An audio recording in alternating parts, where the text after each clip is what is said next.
যে অবস্থা বর্তমানে সৃষ্টি হয়েছে, ঘরে বসে থাকার মতন অবস্থায় নাই। যাদের হত্যা হয়েছে সেসব হত্যার বিচার চাই। বিপাল ওই আম জনতা বলি না, আমরা আমের মতো হয়ে গেছি আসলে। এই যে এত ছাত্র হত্যা হলো এবং ছাত্রদের উপর নিপীড়ন হলো, সেটা মেনে নেওয়াটা খুব কঠিন। পূর্ব দিগন্তে সূর্য উঠেছে, রক্ত লাল রক্ত লাল রক্ত লাল, জোয়ার এসেছে জনসমুদ্রে, রক্ত লাল রক্ত লাল রক্ত লাল। আমরা সকল মানুষের পক্ষে এবং আমাদের দেশে যে অবস্থা বর্তমানে সৃষ্টি হয়েছে, তাতে আমরা আসলে ঘরে বসে থাকার মতন অবস্থায় নাই। আমরা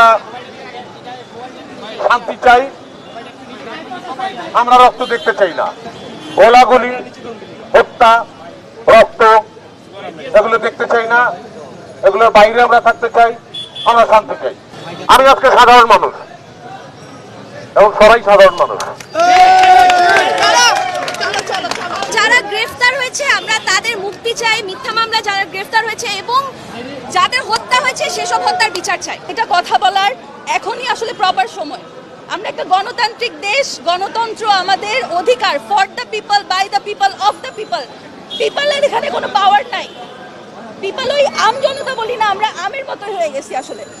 তা আমরা আমাদের অধিকার সম্পর্কে জানতে চাই, আমরা আমাদের অধিকার সম্পর্কে আরো সচেতন হতে চাই এবং সচেতন আমরা হচ্ছি দেখে আমরা কথা বলছি। নাগরিক হিসেবে আমাদের সাথে কিভাবে কথা বলতে হয় সেটা করেছেন, চেষ্টা করছেন, এটা একটা ভালো দিক। আমরা এইরকম আরো অনেক ভালো দেখতে চাই। এতগুলো মেধাকে এইভাবে আসলে এই মৃত্যুর জায়গায় পৌঁছে যাওয়া বা এত রক্ত, এত ক্ষত, এইটা আসলে আমি মেনে নিতে পারিনি, আমি মেনে নিতে পারছিও না একজন সাধারণ নাগরিক হিসেবে। এবং যে দাবিটা, সেই দাবিটা শুরুতে যদি কিছুটা আলাপ আলোচনার মধ্যে সমাধান করা যেত, হয়তো বা এত গুম বা এত ধরপাকড়া বা এত মানুষ মরে যাওয়াটা হতো না। রাজনীতি, এই ভয়ের রাজনীতি, এই সন্ত্রাসের রাজনীতি, যেটা রাষ্ট্রীয় সন্ত্রাস, যেভাবে গুলি করে, যেভাবে দমন নিপীড়ন চলছে, এর বিরুদ্ধে দাঁড়ানোর প্রয়োজন ছিল অনেক আগে। এটা বড্ড দেরি হয়ে গেছে। আমরা তো আগেই দাঁড়াইছি, সমষ্টিগতভাবে দাঁড়াইনি। আজকে সমষ্টিগতভাবে যার যার অবস্থান থেকে তো সবাই দাঁড়াইছে। তো আজকে সমন্বিতভাবে যে আমরা যে আসি এবং এদের সাথে আসি, ছাত্রদের সঙ্গে আসি এবং ন্যায়ের পক্ষে আসি, সেই কারণে এক হয়ে দাঁড়ানো হয়েছে আজকে। রাইট অ্যান্ড রং, আমার কাছে মনে হচ্ছে this is what is going on in the country, this is absolutely wrong. So রঙের এগেনস্টে দাঁড়িয়েছি, যাতে আমরা ন্যায্য বিচার পাই। ছোট ছোট বাচ্চারা, স্কুল কলেজের স্টুডেন্টরা, ইউনিভার্সিটি স্টুডেন্টরা যেভাবে আমাদের জন্য, দেশের জন্য, একটা পার্টিকুলার রিজনের জন্য, অধিকার আদায়ের জন্য তারা দাঁড়িয়েছিল, বাট সে অধিকার তো পায়নি, তাদের জীবন দিতে হয়েছে। তো তাদের এগেনস্টে, তাদের ন্যায়, তাদের জীবনের জন্য কি আমরা বিচার চেতে পারি না? সেটার জন্যই দাঁড়ানো। আমরা আজকে এখানে এসেছি কারণ আমার মনে হয় যে কোনো যৌক্তিক, বিবেকবান, মননশীল মানুষেরই এই যে এত ছাত্র হত্যা হলো এবং ছাত্রদের উপর নিপীড়ন হলো, সেটা মেনে নেওয়াটা খুব কঠিন।